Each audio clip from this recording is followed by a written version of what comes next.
Friends, நம்ம கடலைப்பருப்பு soya உருண்டை சூப்பராக ரெடி ஆயிடுச்சு. இதோட டேஸ்ட் பார்த்தீங்கன்னா அந்த அளவுக்கு நல்லா சூப்பராக இருக்கும். நல்லா சாஃப்டாக இருக்கும். இங்கே பாருங்க, எந்த அளவுக்கு நல்லா சாஃப்டாக இருக்குது பார்த்தீங்கன்னா, எண்ணெய் எதுவும் குடிக்காம அந்த அளவுக்கு நல்லா சாஃப்டாக இருக்கும். இன்றைக்கி சூப்பரான கடலைப்பருப்பு வச்சு சோயா உருண்டை தான் செய்ய போகிறோம். எப்படி செய்யலான்னு பார்க்கலாமா?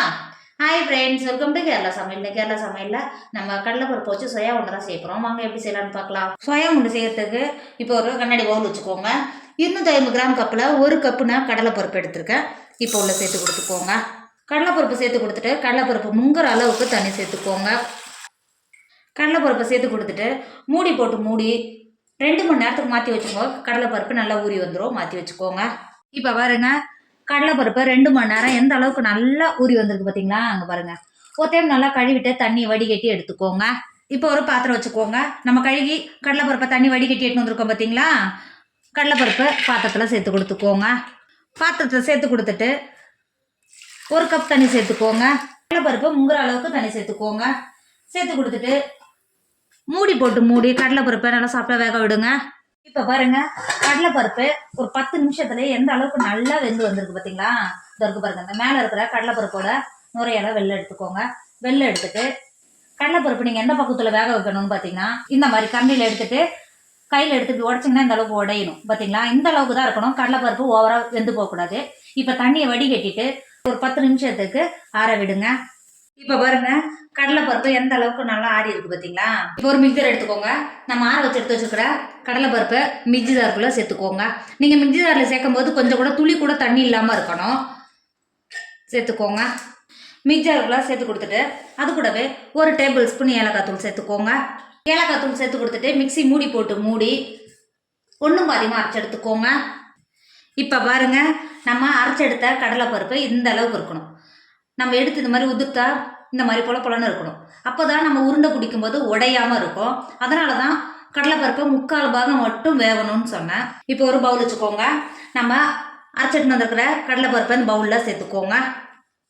அது கூடவே 250 கிராம் கப்பு 1 டேபிள் ஸ்பூன் கூட இருக்கும். நான் வெள்ளத்தை துருவிட்டே எடுத்து வச்சுருக்கேன். இப்போ உள்ள சேர்த்து கொடுத்துக்கோங்க. இது நல்ல வெல்லம், இது தூசி எதுவும் இல்லாத வெல்லம். அதனால தான் அப்படியே நான் சேர்த்துக்கிறேன். நீங்கள் எப்பயுமே சோயா உருண்டை செய்யும்போது இந்த மாதிரி வெல்லம் வாங்கினா மட்டும்தான் அப்படியே சேர்க்க முடியும். நம்ம கரைச்சிட்டு சேர்க்க முடியாது. சேர்த்து கொடுத்துக்கோங்க.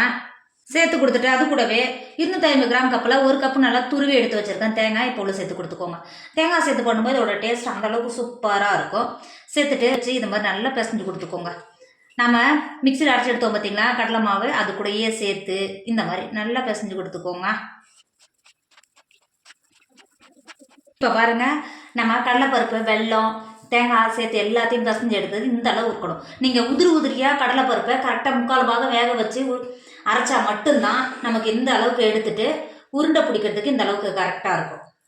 இப்போ நம்ம பிசைஞ்சு வச்சுக்கிற மாவுலேருந்து உங்களுக்கு எந்த அளவுக்கு, நான் இப்போ ஒரு பெருநெல்லிக்காய் சைஸ் அளவுக்கு ஒரு உருண்டை எடுத்து நல்லா உருட்டிக்கிறேன். இப்போ பாருங்கள், உருட்டும் போது எந்த அளவுக்கு நல்லா ரவுண்ட் ஷேப் வருது பார்த்தீங்களா? இப்போ உருட்டிட்டு வேற ஒரு பிளேட்டுக்கு மாற்றி வச்சுக்கோங்க.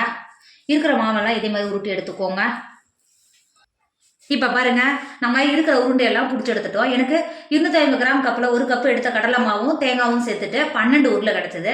இப்போ மேலே கொடுக்குற கோட்டிங் ஒரு மாவு ரெடி பண்ணி எடுத்துக்கலாம். இப்போ ஒரு பவுல் வச்சுக்கோங்க. 250 கிராம் கப்பில் 1 கப்பு நான் மைதா மாவு எடுத்திருக்கேன். இப்போ உள்ள சேர்த்து கொடுத்துக்கோங்க. சேர்த்து கொடுத்துட்டு அது கூடவே 2 டேபிள் ஸ்பூன் அரிசி மாவு சேர்த்துக்கோங்க. எல்லாம் நல்லா கிறிஸ்பியாக இருக்கும். அதனால தான் 2 டேபிள் ஸ்பூன் அரிசி மாவு சேர்த்துக்கிறேன். சேர்த்து கொடுத்துக்கோங்க. சேர்த்து கொடுத்துட்டு 2 டேபிள் ஸ்பூன் சர்க்கரை சேர்த்துக்கோங்க. வெளில இருக்கிற மாவு இனிப்பாக இருக்கும். அதனால தான் சேர்த்துக்கிறேன். சேர்த்து கொடுத்துக்கோங்க. சேர்த்து கொடுத்துட்டு அது கூடவே ஒரு சிட்டிகை உப்பு சேர்த்துக்கோங்க. சேர்த்துட்டு ஒரு டைம் நல்லா கலந்து கொடுத்துக்கோங்க. கலந்து கொடுத்துட்டு 1/2 கப் தண்ணி எடுத்துருக்கேன். கொஞ்சம் கொஞ்சமாக உள்ளே சேர்த்துக்கோங்க. உள்ளே சேர்த்துட்டு இது மாதிரி ஃபோர்க்கோ இல்லை ஸ்பூனோ வச்சு மாவாக கெட்டி எதுவும் இல்லாமல் மாவு நல்லா ஸ்மூத்தாக கலந்து எடுத்துக்கோங்க.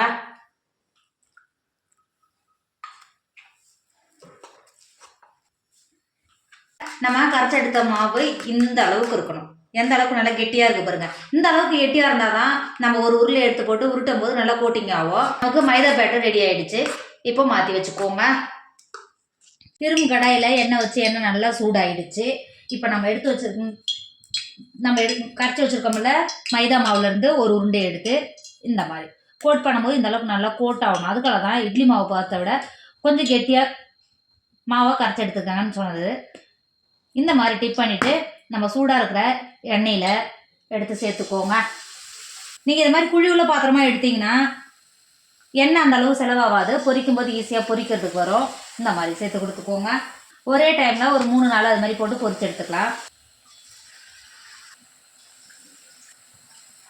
இந்த மாதிரி உள்ள சேர்த்து கொடுத்துட்டு ஒரு 5 நிமிஷம் மட்டும் ஒரு சைடு வேக விடுங்க.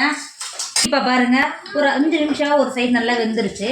இப்போ இருக்கிற உருண்டையை இன்னொரு சைடும் திருப்பி போட்டு ஒரு 2 செகண்ட் நல்லா வேக விடுங்க. நமக்கு மேலே இருக்கிற மாவு மட்டும்தான் லேசாக வேகணும், உள்ளே இருக்கிற நமக்கு பூர்ண வச்சது எல்லாமே நல்லா வெந்துருக்கு. அதனால தான் ஒரு 2 செகண்ட் 5 செகண்ட் மட்டும் வேக விட சொல்கிறேன். வேக விடுங்க. இப்போ பாருங்கள் 2 சைடு நல்லா வெந்து வந்துருச்சு. இப்போ இது வெளில எடுத்துக்கோங்க. வெளில எடுத்துகிட்டு ஒரு பிளேட்டுக்கு மாற்றிக்கோங்க. இருக்கிற உருண்டையெல்லாம் இதே மாதிரி பொரிச்சு எடுத்துக்கோங்க. ஃப்ரெண்ட்ஸ், நம்மளோட கடலைப்பருப்பு சோயா உருண்டை சூப்பராக ரெடி ஆகிடுச்சு. இதோட டேஸ்ட் அந்த அளவுக்கு நல்லா சூப்பராக இருக்கும். நல்லா குண்டு குண்டாக இருக்குது பார்த்தீங்களா? டேஸ்ட்டு பார்த்தாலும் அந்த அளவுக்கு சூப்பராக இருக்கும். கண்டிப்பாக வீட்டில் குழந்தைங்களுக்கு இது மாதிரி செஞ்சு கொடுங்க. வீட்டில் இருக்கிற குழந்தைங்கலேருந்து பெரியவங்க வரைக்கும் விரும்பி சாப்பிடுவாங்க, கேட்டு வாங்கி சாப்பிடுவாங்க. டேஸ்ட்டு பார்த்திங்கன்னா அந்த அளவுக்கு சூப்பராக இருக்கும். எண்ணெய் எதுவும் குடிக்காமல் எந்த அளவுக்கு மேலே நல்லா கிறிஸ்பியாக உள்ளே எவ்வளோ நல்லா சாஃப்டாக இருக்கும் பாருங்கள். கண்டிப்பாக நீங்களும் ட்ரை பண்ணுங்கள். என்னோட வீடியோ உங்களுக்கு பிடிச்சிருந்தா உங்கள் ஃப்ரெண்டு உங்கள் ஃபேமிலிக்கு ஷேர் பண்ணுங்கள். மறக்காமல் கேரளா சமையலை சப்ஸ்கிரைப் பண்ணிக்கோங்க. தேங்க்யூ.